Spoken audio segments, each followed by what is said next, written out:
Bentonville Board meeting coming in session at 7 o'clock. Call to order, roll call. Mrs. Dye, Here. Mrs. Gonzalez, Here. Mr. Laudadio, Aye, here. Mrs. Leyva, Here. Mrs. Miller, Here. Ms. Parthamos, Here.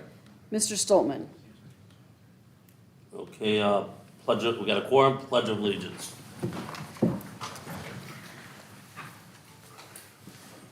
I pledge allegiance to the flag of the United States of America and to the republic for which it stands, one nation, under God, indivisible, with liberty and justice for all.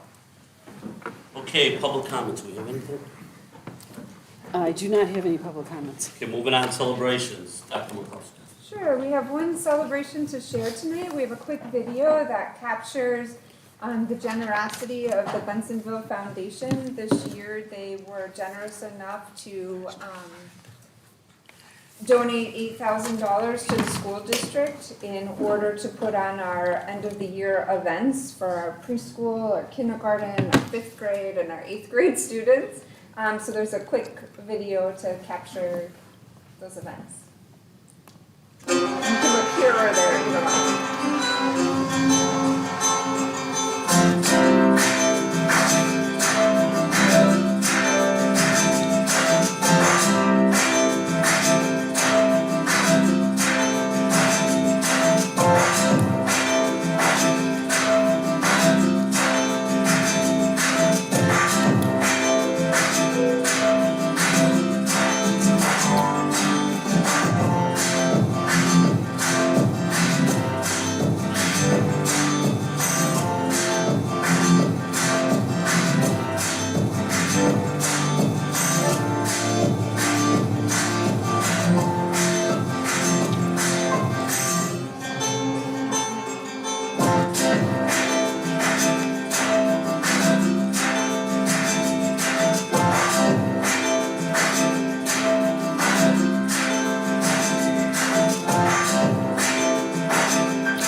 Just a huge thank you to the foundation for their generosity and for making the end of the year memories so special for our families and for our students.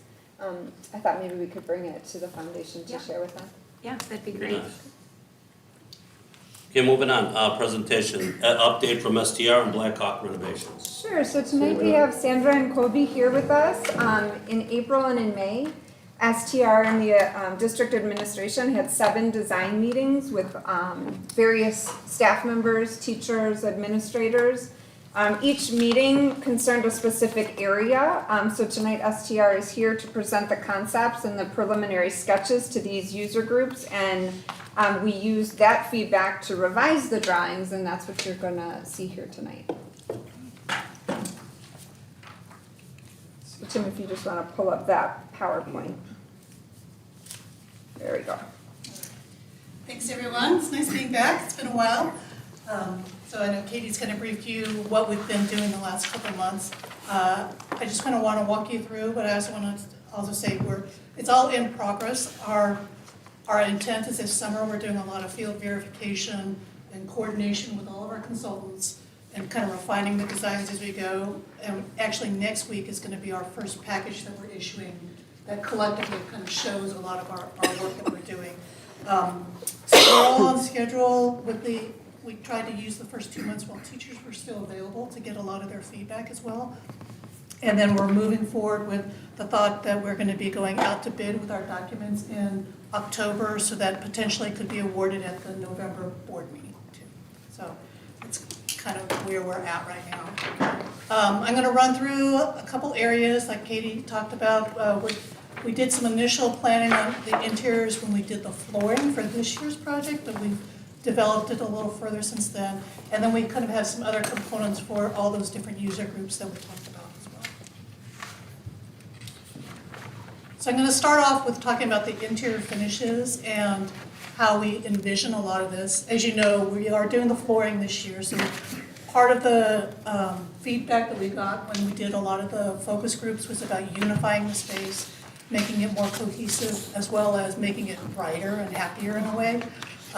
Also, the big question was always, why do we have red lockers when it's not even one of our colors and stuff too? Sure. So we wanted to look at this from a standpoint of the actual building and introduce colors in a meaningful way. Overall, the corridors are all going to get painted a very neutral white. All the lockers are going to get painted a very neutral gray. And then we're using color as accents to help highlight some of those areas. So the main corridors,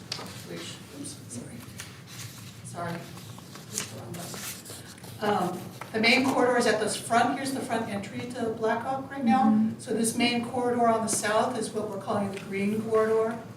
The other main corridor that's up here that goes from these classrooms into the cafeteria is what we're calling the yellow corridor, since those are the two primary corridors of Blackhawk. And then the secondary corridors here at the west side, we're calling that the blue corridor, and then the purple corridor here. And then since this main entry corridor here also has a lot of the encore classes, cafeteria, library, gym, that are shared by everyone, we call this the multi-color corridor. Okay, so the intent is that the color gets applied, it's a wayfinding system, but also gives some identity to those rooms. And then we were planning on, so you can see at these doorways, there's going to be the vertical piers of the right at the doorways. So the majority of the hallway is going to be the white, but the accents will be at the verticals for the doorway entrances for the classrooms. And similarly, along the way, in the banks of lockers that are here, they'll be mainly gray, but every now and then there'll be a vertical of that color as well. So our rule of thumb is applying the color in the vertical, basically. So that's pretty much what we're doing. We're also, the colors I should say are more mature colors. They're not elementary because we know this is a middle school. They're warmer, like a warmer green. Yeah, warmer, purple. more gray, like a subtle with it. And then also within the rooms that we are affecting, so all the classrooms that we are touching, we are also putting an accent of the same paint color inside the classroom. Now, these are the primary teaching walls, so most of them are going to be covered by marker boards and everything else, but at least there'll be a hint of that color within that corridor. And we chose to do the neutral colors on the lockers and the majority of the neutral colors and the wayfinding in paint, because you could always change those colors if you determined you wanted to do that. That's why the tile, the flooring will be a gray, a subtle gray, because anything you want to change would match with that. Right, because you can always do that. Right. And right now, what's getting installed this summer for the corridors, you can see here, it's kind of like a light gray and then a dark gray accent every so often to kind of create a rhythm as it goes down the corridors. We're also using that same flooring here in the lobby where there's the existing terrazzo. We're going to use the darker at this corner, at all the corners. And what we're doing, what you're seeing here is not tack panels, but we're kind of highlighting some areas where we're going to do some drywall to consolidate some of the displays that are there. Like right now, this corner right here has the banners and stuff. And then there's a lot of plaques on the hall. We thought we could consolidate on these ends as well to help kind of unify that space, tie it back to the corridors, same material, consistent throughout. Okay. So some of the components, just to give you the bearing of where we're talking about for the different areas, we looked at the renovation for the 8th grade science wing, the special ed, which I think if you remember, this room currently is the fitness room with the fitness equipment in it. So this is kind of what, I think it was a former art room too. So this is now converting it to a special ed room. And then we also looked at renovating the nurse area, the nurse suite, and bringing in some much needed space in a toilet room there too. So I'm going to start off with the science, basically.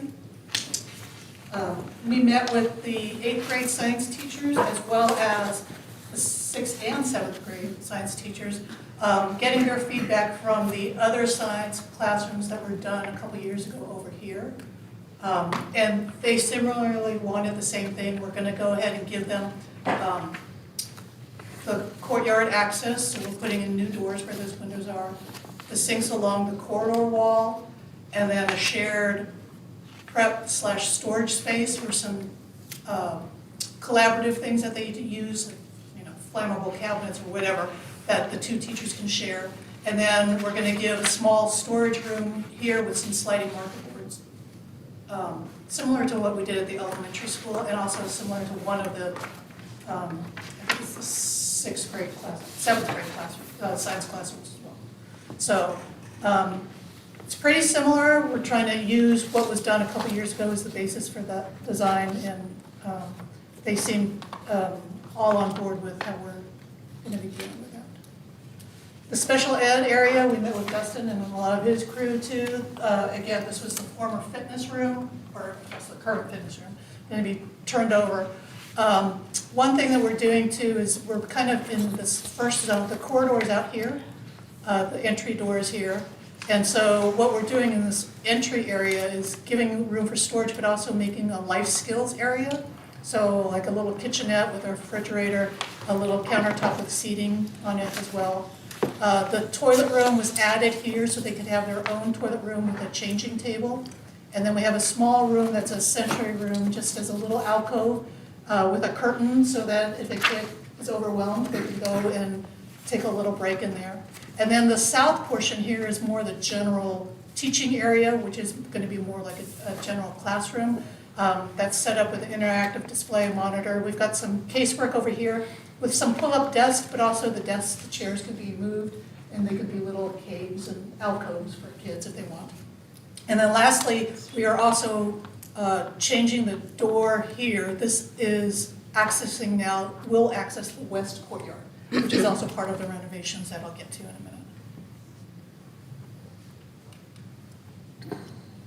The next component we talked about was the nurse area. So right now, the toilet room is severely undersized. So we actually took the room that was directly north of the current nurse area, which was used by health as well. And we now put a toilet room with an accessible changing table and everything here. We gave a little bit of a waiting room area. We have the workstations kind of central in the L shape, and then we have 2 cot areas to the right. So it was just trying to consolidate it, but also to give them a little more efficient flow. And give them a dedicated sick space Yeah. for students that were sick. So the next couple slides, I want to talk about the classrooms in general. We have a couple different scenarios with classrooms. We have the brand new addition, and then we have some existing classrooms that are not having any demolition in it. Then we have the existing classrooms that there's 7 of what we are calling the small group rooms that were only shared between the adjacent classrooms that we are also revising.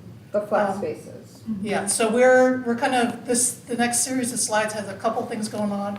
I also want to point out, we're also going to talk about what we've been calling the flex rooms, where we've taken over 3 of the classrooms. One of them is located here, one is up in this corner, which is like a windowless corner, and then this is next to the tech room right now too. So those 3 areas are existing classroom spaces that we are now subdividing for the flex spaces too. So I'll get into more of the detail. So the typical classrooms, they wanted to do similar to the science lab, similar to what we've done at Tioga and Johnson, with the sliding marker boards, with a little bit of a teacher space behind it here, and then setting it up so that the primary teaching wall is always, when you come in through the front door, kind of what you see here. So the projectors, we're going to be consistent with the rest of the school that just bought projectors. So do a projector and screen, a new marker board that's going to be a low glare marker board, so that if they don't want to project on the screen, they can actually project on the whiteboard and write on top of it as well. And then we're also going to mount it like 2 feet off the floor to 7 feet, so it gives a bigger range that people can write onto. And then the back wall, we're going to put a monitor and then a couple marker boards flanking it, so that if they have a collaborative session or group session with kids, they can have 2 different areas to do presentations and work simultaneously as well. So these are pretty much the four, oops, sorry, I keep doing that, wrong button. The four new classrooms here, and then we also had this half classroom that was kind of the remainder of, because of the setback of the existing school. We've also worked in a teacher workroom here for the copier printer that is already in that general area that was in one of those triangular shaped rooms that we're now moving so that it's more of a satellite teacher workroom for the teachers on this end of the building. So a typical classroom that we have no demo in, basically we're coming back in though, we're still, so room 123, we're gonna put in the new 16-foot low glare marker board, and then we are gonna still put in the monitor on this wall. But we're not touching the rest of the casework or anything that is existing in those rooms.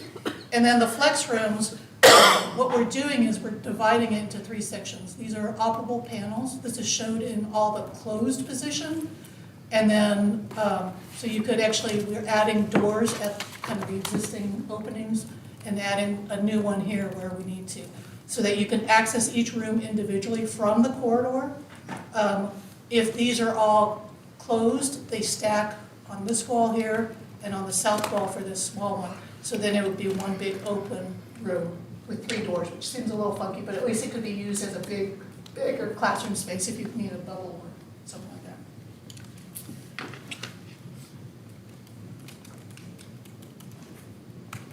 So the last phase of there were 7 locations where we had these smaller group rooms of odd shape that were only accessed pretty much from the 2 classrooms. It's going to affect what essentially ends up being 13 of the classrooms because one of these butts up to one of those new flex classrooms. So it kind of doesn't get counted. But we're basically removing the existing smaller rooms and then making a full demising wall so it enlarges the classrooms. Again, we're going to, like all the other classrooms, come back in with a magnetic low gloss marker board on this wall, and a monitor will then be put on the back wall. So similar to everyone else, and then, and sometimes we gain some lockers too, which was a plus.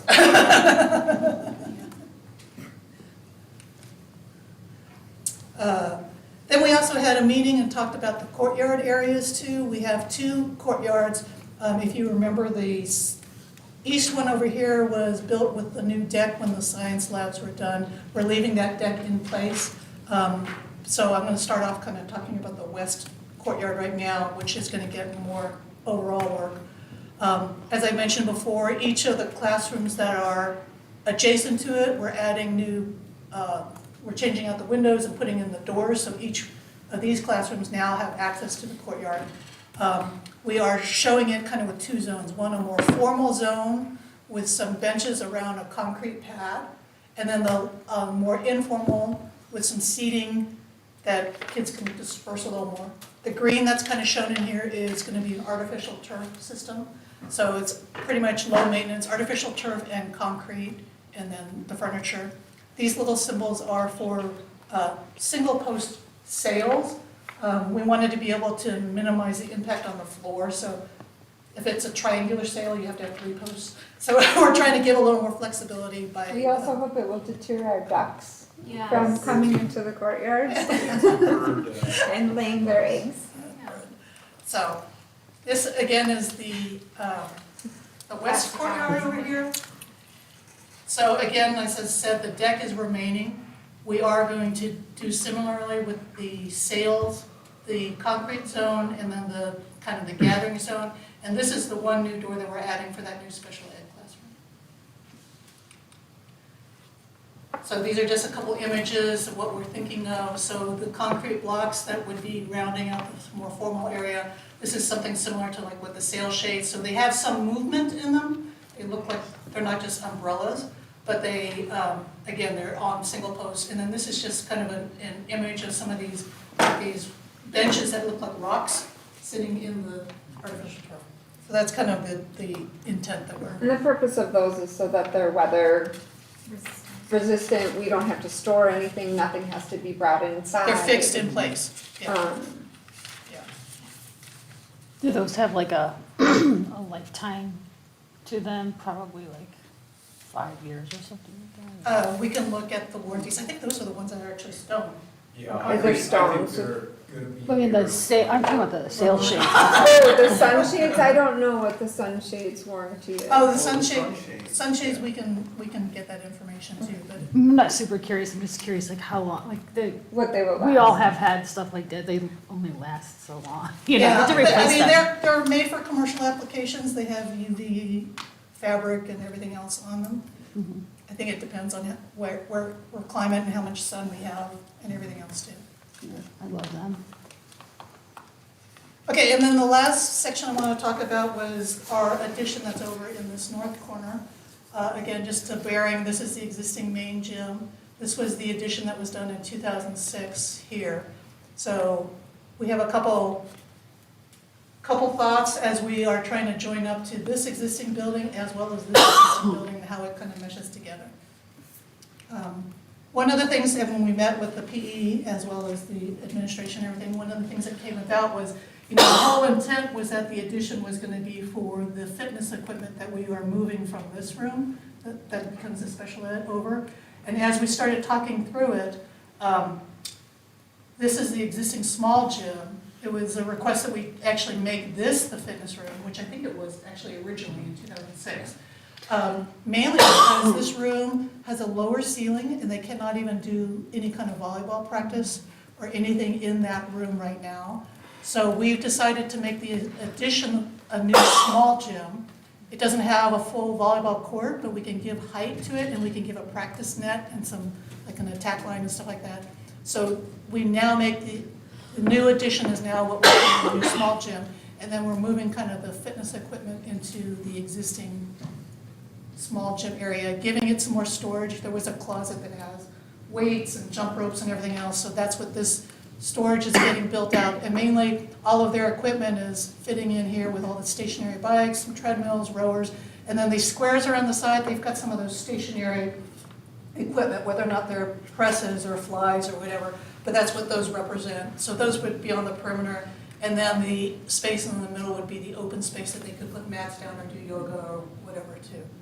But that's kind of the, oh yeah. So one of the other aspects that we did was, so the new small gym, we're now punching a hole in the exterior wall so that the main gym can have direct access to it. And then we're also punching another door here in what is the existing vestibule in the area so that they could have direct access from the gym into the fitness room. So these doors will be on hold opens. We basically have to do that because this is a firewall of the existing gym. But so that it can be like open access all the time so that all the sections of gym can flow more readily between the different stations and the different areas. So. And then we had a couple thoughts on the renderings and how we would address it. This is the main elevation that's along Church Road. This is the existing curved wall. So we are adding a new storefront door with the thought that if you ever isolated off this new small gym for voter registration or something like that, it could be used as an entrance if it needs to be, because it could still be locked off. I should also mention we still have a door also between the fitness and the small gym too. But this door could be used as a public entrance if you need to and still lock off these doors if you want to. Okay. And then what we're trying to do is add some texture and some verticals, kind of similar to what you see at the auditorium and at the gym, the original building right now too, but more in line with the modular slide that we're doing right now. The windows on this side are the window penetrations you're seeing here in the plan, up high to be able to bring the light in further into the space, but and then we can still keep wall pads and everything else down below. So this was kind of the general first pass and the idea, and then this smaller structure over here is this little entry area too, so that it has a smaller kind of more reserved little corner there, but this is really because we need to get the second exit out of the small gym. So that's what this door is, mainly exit only, in order for code requirements and stuff. So. And then in general, we're trying to match the brick, gonna try to match the limestone and concrete. And then because the new space is actually higher, we're thinking we'd be doing the metal panels at the top, so it looks like it steps back, but it's just a change in material, just a little bit of a shift of the plane, so that this looks a little more consistent all the way across. And that's it. Thank you, Any Sandra. questions? Thank you, Sandra. Yeah. Any questions? Yeah, I have a few. How many classrooms are not getting demoed? I know you mentioned some classrooms weren't getting demoed. How many were not? Well, there are, I don't know the total number.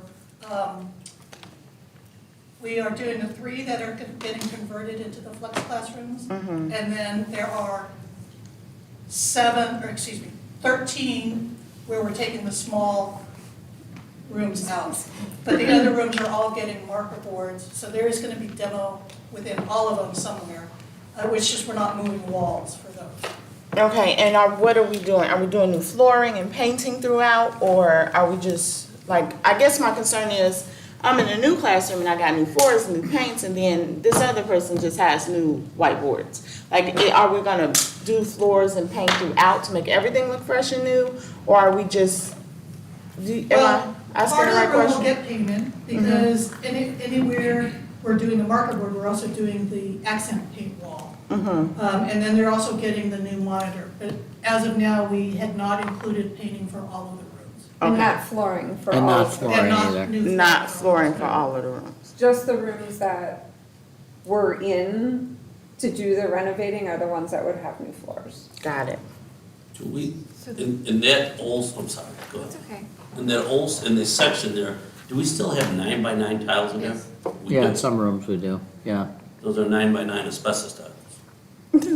So we don't have, I thought we got rid of most of all of those. No, they're still in some classrooms, I don't remember how many. I remember mean, on the, Yeah. facing right by us, there were, when my daughter went there, and I thought we got rid of those and put 12x12s in. We never did. That's happened in a lot of the rooms, but I'll have to get you a count. So of right how now, we many there still was. have a few rooms that have 9x9. Yes. Yeah, some of the rooms where we're taking those small groups out, I know those we needed to have abatement and new flooring in there just Yeah. because those are 9x9. So in order to remove the walls, you have to deal with the tile. Yeah, I'd like to look at that in the next, this has got nothing to do with you, but in the next couple of years, if there's a few rooms, let's get rid of that. Okay. So that's It's what, good to know. the There's a number. really big problem in the school with carpeting. I mean, it's everywhere, even in the teacher's lounge. That's what's coming out. Yeah, Yeah. okay. yeah. That is. But even the other little tiles, the older tiles that I'm talking about, if we're doing it, we might as well, those few classrooms, we'll abate those and get some, either 12x12, the final tile put in there. We could talk to Paul about that. Yeah, See if we can we find have some money kind of for a us. palette and kind of the direction right now.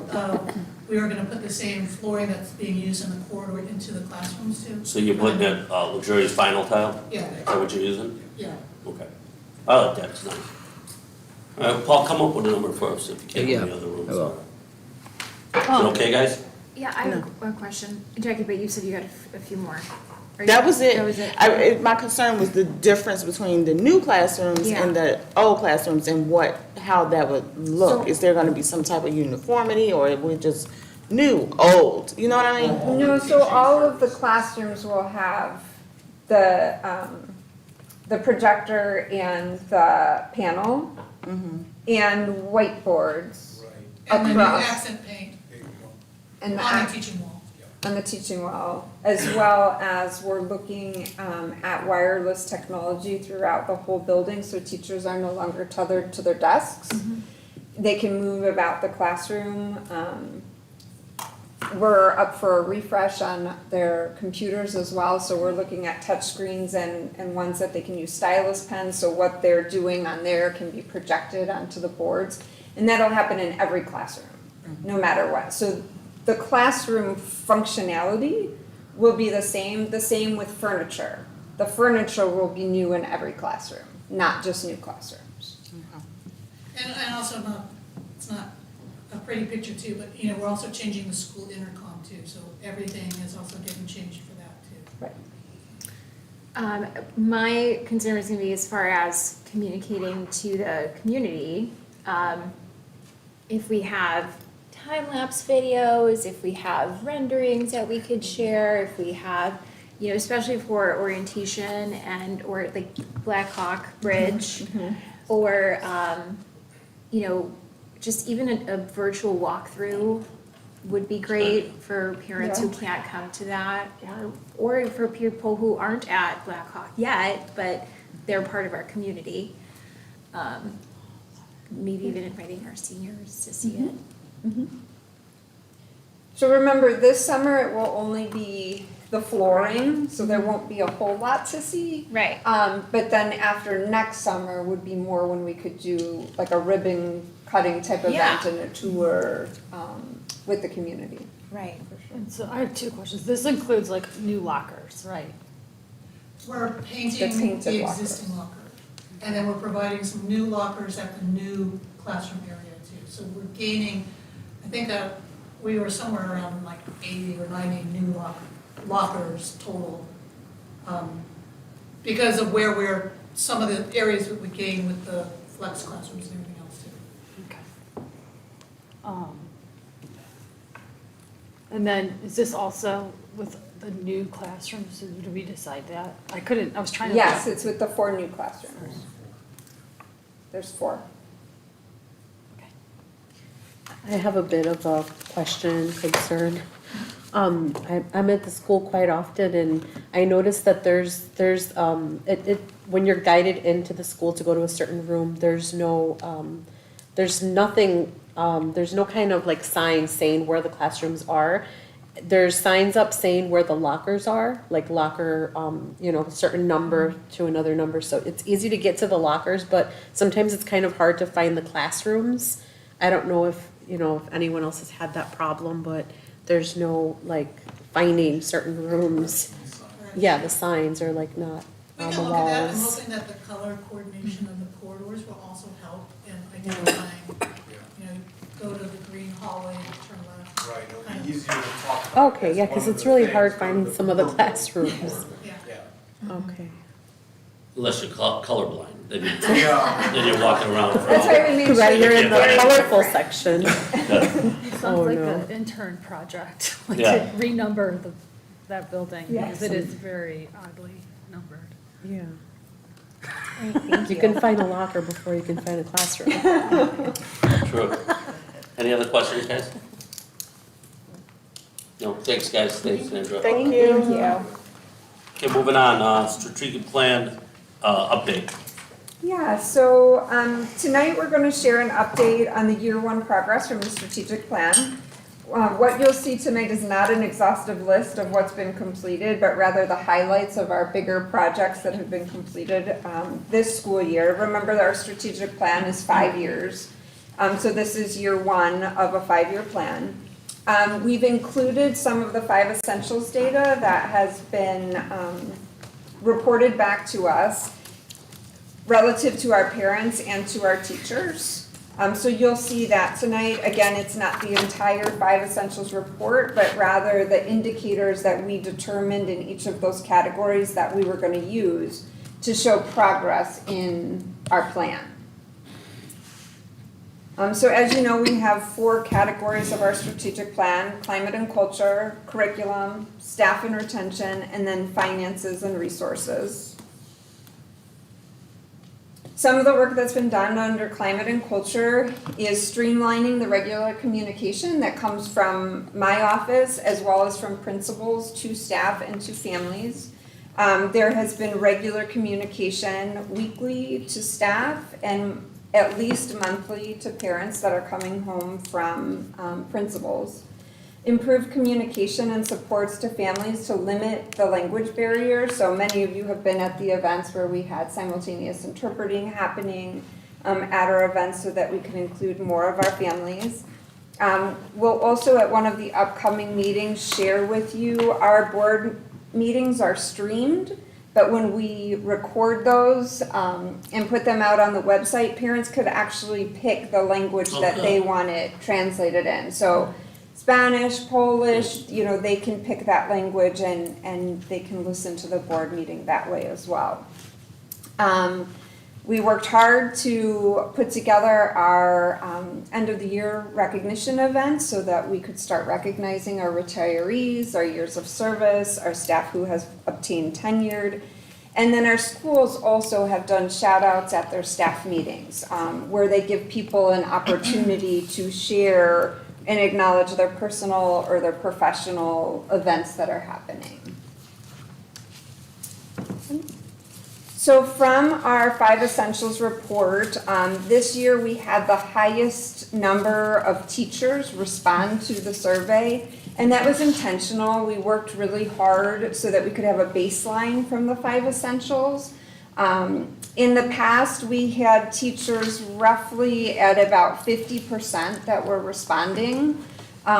This year we increased that significantly, and that baseline is really going to help us take us from where we're at now and monitor that progress over the next 5 years. Our parent rate is still really low. We did try to do incentives this year. We worked with the park district, we did a raffle. So we're going to keep working at our parent rate because it's much lower than I would like to see it. But 20% is the cutoff where you can actually receive a report for the school. It's 50% for students and for teachers, so we're well above that for both of those categories. Parents, you can see we're right on the cusp of losing those reports if we don't boost that number up. So under parent connectedness, this is one of the indicators that we used in our strategic plan. This is parents reporting how they feel about being connected to their schools. And as you can see, our numbers are quite high. 2 of those categories are the highest scores since 2020. So that's good that the efforts that we have begun, I think, are making a difference. And we're seeing that in the results. The indicators for 5 Essentials are a little tricky because it goes from greatest extent possible to somewhat. And I think they're somewhere in between.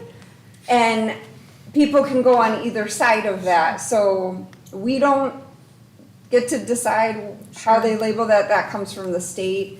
So I think that's a piece of this as well. If you want to go to the next one, Tim. So under safety, we've talked a lot about this at the board table. We completed our safety audit. We have completed the ALICE training, so the Run, Hide, Fight training for our administrators and our entire administrative team at the EAC. The training for staff will take place on our August Institute days, so the entire district will be trained in the ALICE training. We completed the pilot for our vaping sensors and our bus cameras throughout the school year. Next year, we will be starting the implementation of those. And then we've had a really strong collaboration that I'm extremely proud of with the village, with the police department, and with the fire department. Really looking at our buildings, looking at our safety plans, and really enhancing those to make our buildings safer. So parents' assessment on safety, again, it goes from greatest extent to somewhat, a little to not at all. I felt pretty good about the fact that our parents are feeling that their kids are safe at school, that they don't feel like their kids are bullied, that the school is addressing bullying, and it's kind of mixed. You can see whether people feel like you could do more for safety. And I think that is just something that we'll continue to work at, to see what it is that parents feel could be done differently within our schools. And then also that parents feel comfortable going to the school to address a problem if there is one. Ann, you want to go ahead and talk about the district curriculum? Sure. So year 1 of the strategic plan, we've put a lot in place as far as teaching and learning goes. One of our key items has been aligning our curricular resources. We want that guaranteed and viable experience regardless of which school you're in or which classroom. So we've launched our ELA and math frameworks. So all of our teachers are using those same best practices and most effective strategies within their classrooms. We've utilized instructional strategies to engage all students as an action item. So to support that, we've provided targeted PD in both math and literacy. We've provided a lot of support this year around providing tier 2 interventions within classrooms. And then, as you've heard here at the board table, we formed the district math leadership team in conjunction with our UIC partners, which has been just a wonderful collaboration. We have a clear focus and mission for math instruction here in the district, and that work will continue next year with a focus on high-quality math tasks. Additionally, one of the key areas is providing diverse learning experiences with a challenging curriculum. So the actions taken this year have been providing PD and modeling to support authentic communication across our classrooms, really engaging our students in communication, having increased student talk, and having them deepen their learning, share their ideas, build on the ideas of others, and really have fun with learning, which is so important as well. We've also continued our dual language program development, and then we've implemented our ACE, STEAM, and SEL programs. And that work will continue next year as well. Another key action item is to further develop the BSD2 balanced assessment system. We know how important that is to inform our instruction and then look at our growth overall to help target the areas we need to better support. So this year, we began utilizing NWEA map growth to inform instruction and monitor that student growth as well as programmatic growth. We've identified bilingual trajectory measures, and then we began PD around data analysis to inform instruction, including utilizing our professional learning communities or PLC teams and empowering them to analyze and use the data. So as a key indicator for how we're doing so far within the teaching and learning and curriculum realm, we've used the NWEA map growth data, and this is from the fall of 2022 to spring 2023. And we really wanted to compare our rate growth to everyone across the nation. So for example, if we look at kindergarten, you'll see math in the blue, literacy in the red. Within BSD2, our kindergarten students gained an average of 19.4 RIT points as a cohort from fall to spring, and that outpaces the national growth for their kindergarten peers across the country.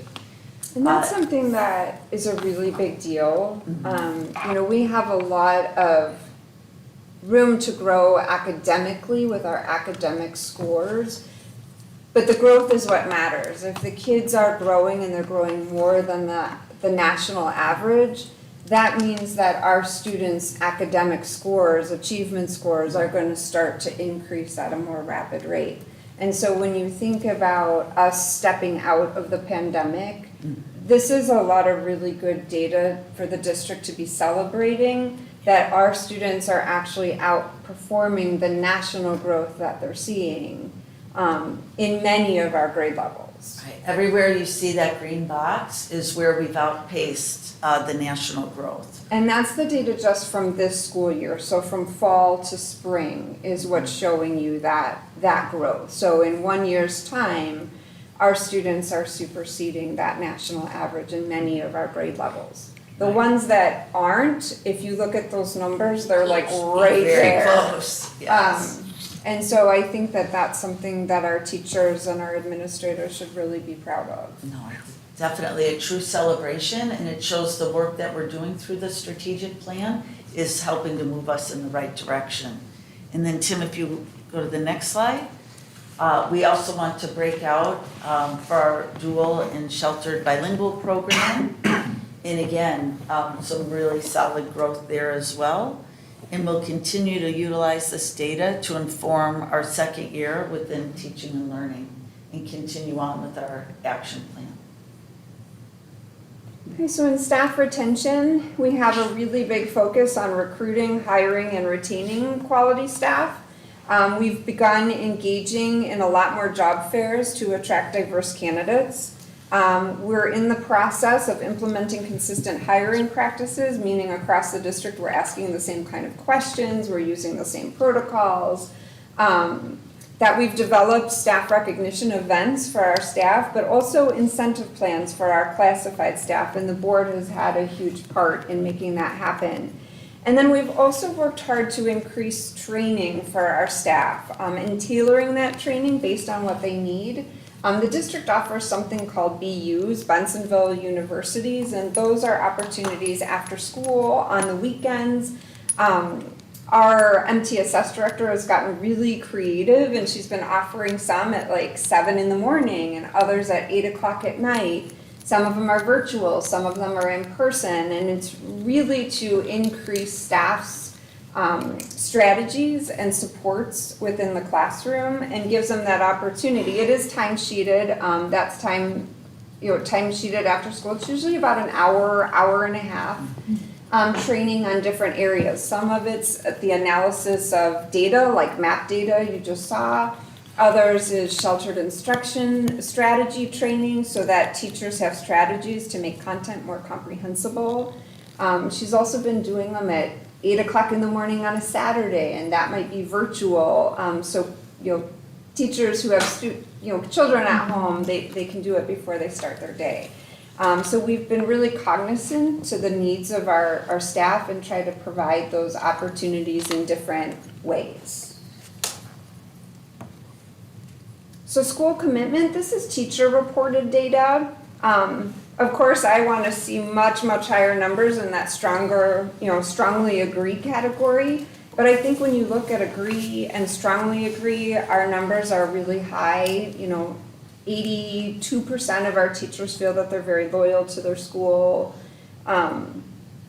Teachers would recommend to parents, to place their child in our schools. Like I said, I'd like to do some focus groups to see what additional strategies teachers would like to see to push more of those numbers in that strongly agree category.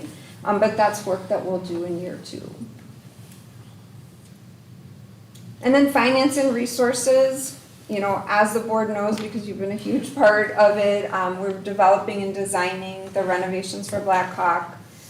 We've implemented the recommendations from the annual inspections and from our audit reports. And we've also worked really hard this year to create more effective processes and procedures. So electronic timesheets, attendance and sick leave that would be electronic, employment verification electronically, and then now with the implementation of Faith's Law, we've also worked through a process and a system electronically for that as well, so that we stay compliant with that, those requirements. That's it. Any questions? Mercedes. I have one. Tim, hi. So back to communications. Been great, guys. Been loving it. Just have one question. Sure. So is there any way so let's say I'm a parent and I get the email to say, register your child for the after-school program. So I registered my child for the after-school program. Now, can I not get the email anymore? Can we make that happen? We can work toward it. Okay. It's just a matter, especially for these, say the after-school programs that are going on right now, we would have to curate that list each time that someone registers, which means getting a refreshed registration list from right at school.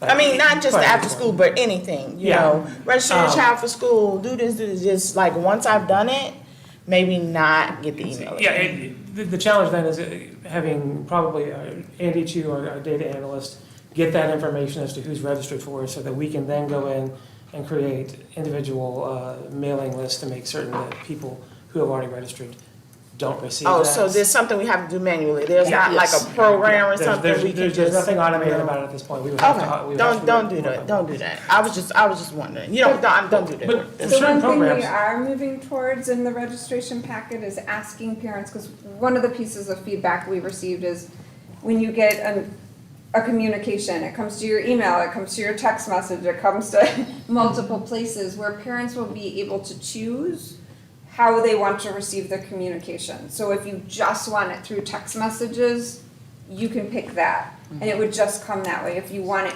both ways, you could choose that and you could get it both. So we're trying to streamline that a little for parents so they don't feel like they're getting it inundated by email, by text message if that's not what they want.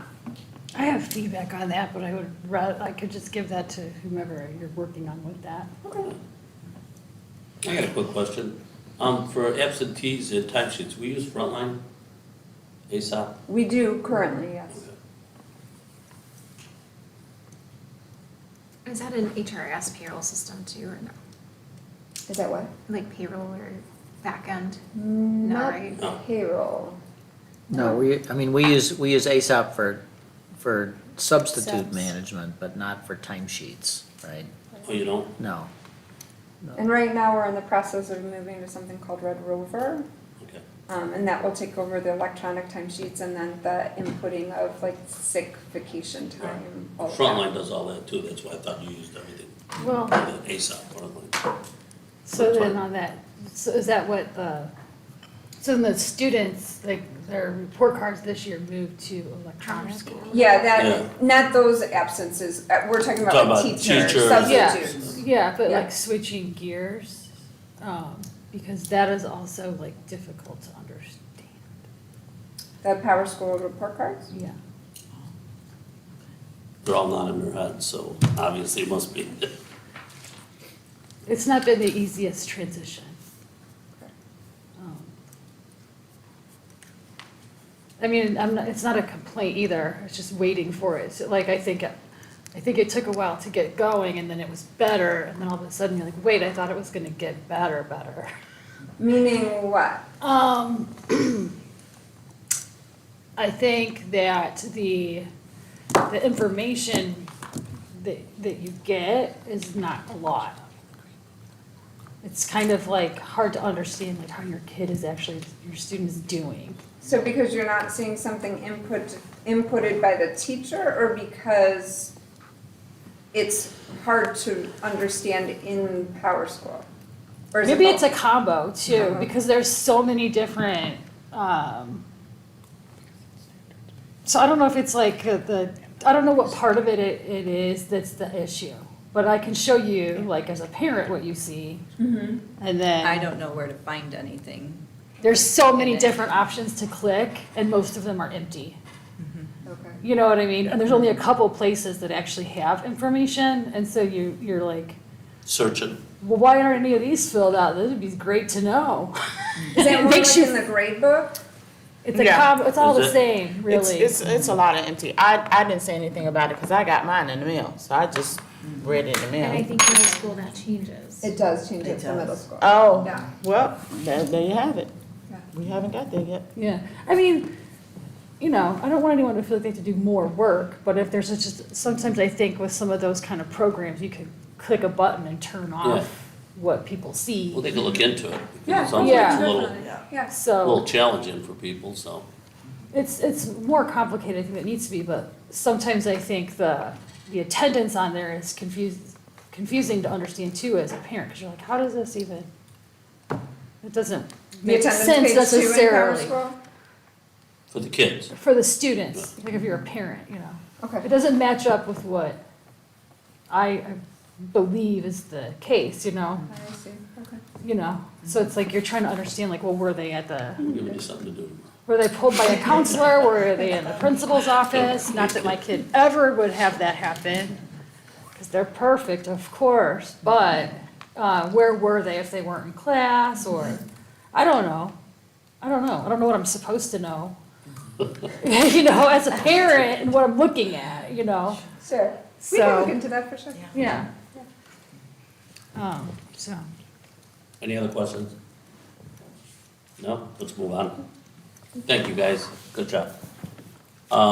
Board committee reports, announcements. Is there any announcements? Nothing? Well, we appointed Lori Parthamos to the Parent Teacher Advisory Committee on Student Discipline. I want to thank you for taking You're that on. welcome. Appreciate It's a it. pleasure. Mr. Berman over here, doctor. Sure there'll be a lot of good things Mr. coming from it. Mr. Berman ran the meeting this past week. And I think everyone was there for the most part, so It's a good turnout. it was a Excellent. good turnout. There's a lot of positive feedback, I believe. I don't know if you want to address it. I think you probably could say more than I could. Yeah, well, it really was it was a great meeting, a lot of great conversation about what the district values as far as how we're providing our discipline procedures, how we're implementing our discipline procedures. There was really good conversation that surrounded communication, a lot of what we're talking about tonight, right? Communication, consistency, equity. All the participants from all the different stakeholder groups' perspectives were key, and it was a really great conversation. And the team did make some recommendations and suggested changes that will be brought to the board for review. But it was really, yeah, I'd like to thank everybody that was on that team. It was a really nice conversation. Yeah. Time well spent. Great, thank you guys. Appreciate it. Thank you. Any questions? You're welcome. Okay, administrative reports, announcements. Dr. McCullough. No announcement. No announcements? Okay, FOIA, Mr. Novak. Yeah, we had 3 FOIAs last month that were completed. Happy to answer any questions. Okay, hearing none, going forward. C, budget adoption schedule for 23-24. It's also fun. Paul. Yeah, this is just a point out item. I'm happy to answer any questions or take any suggestions. We'll bring a preliminary budget overview at kind of a high level at the end of July. That won't be a line by line thing, but a general sense of where we're heading. I mean, we know already we're not gonna be making major programming changes. There's plenty of room in the budget to keep doing what we're doing. And then in August, we'll take some steps to present a tentative budget to the public for review. That's our usual schedule, and in September, we'll adopt the budget.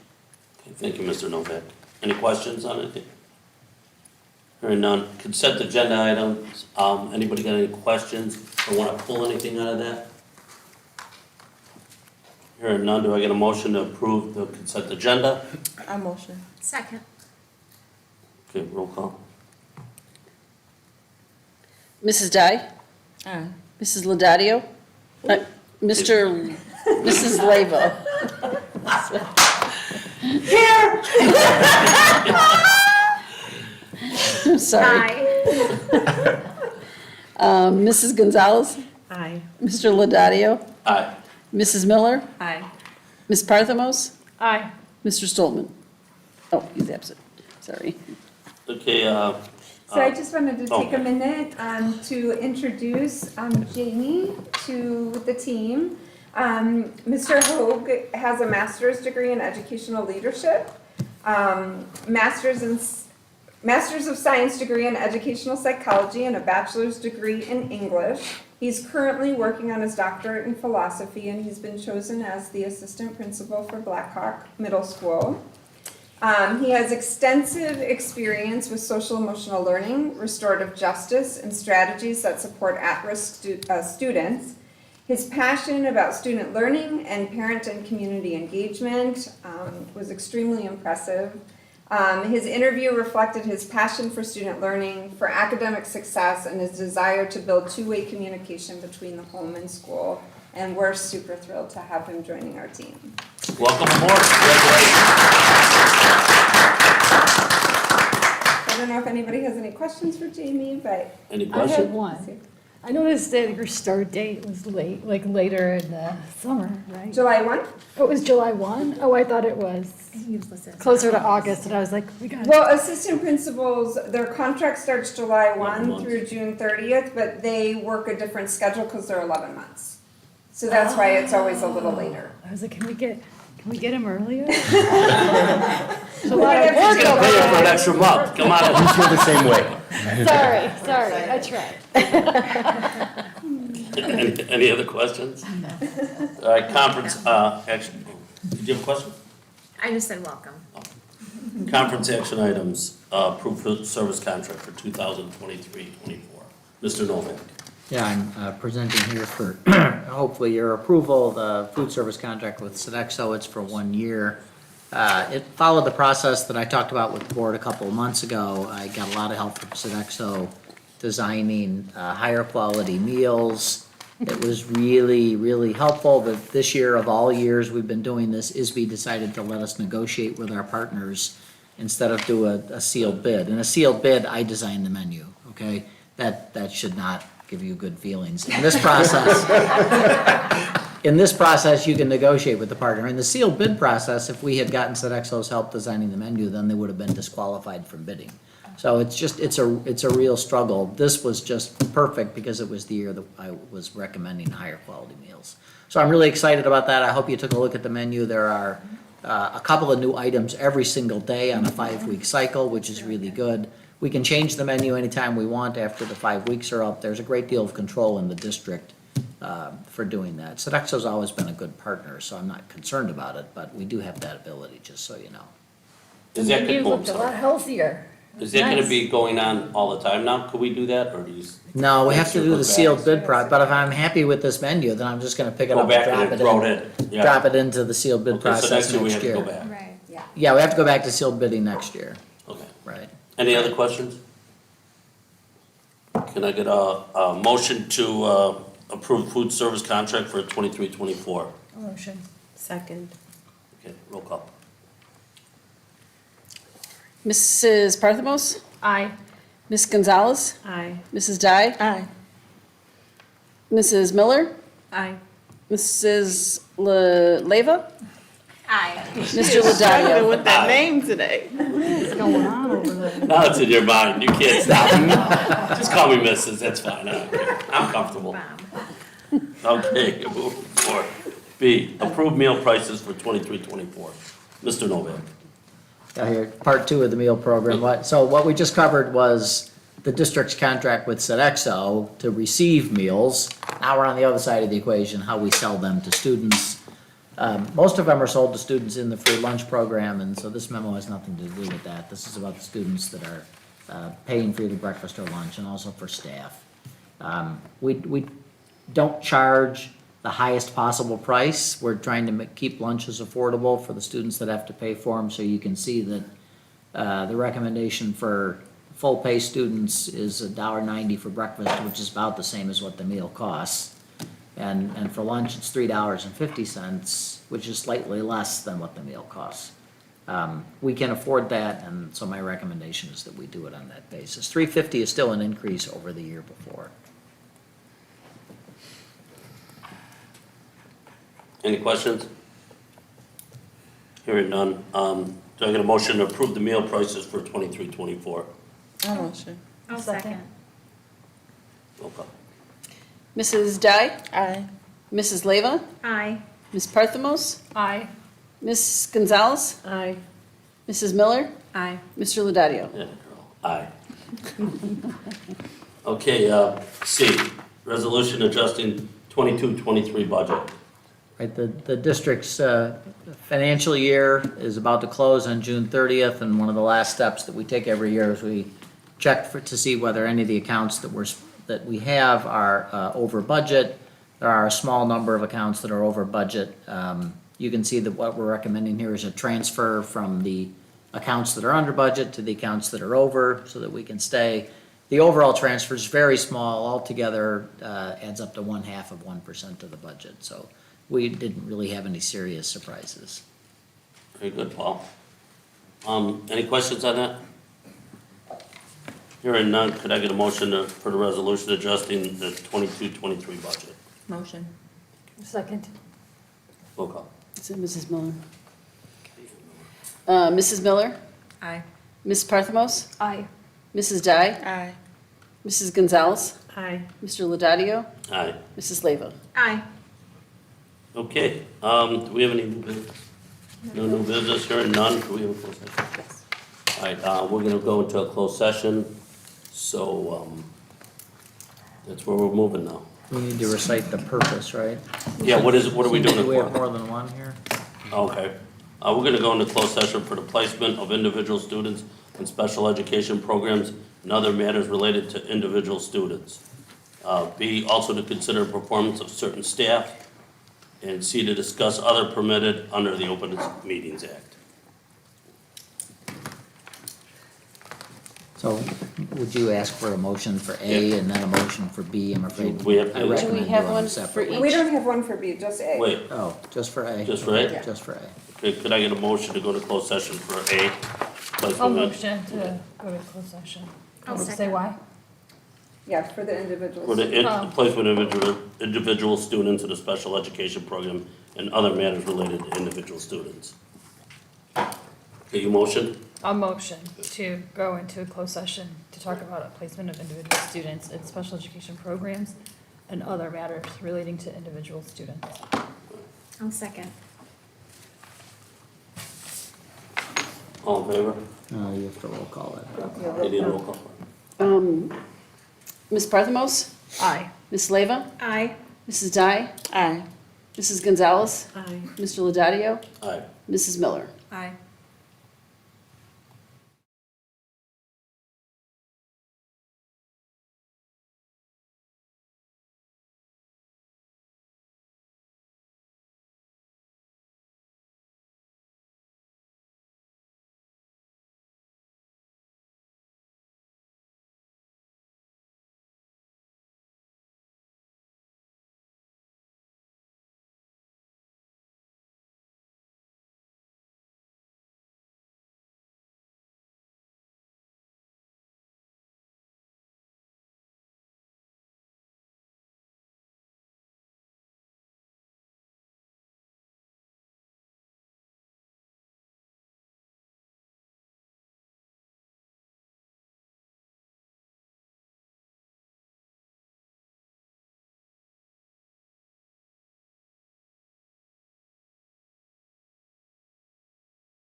What's going on?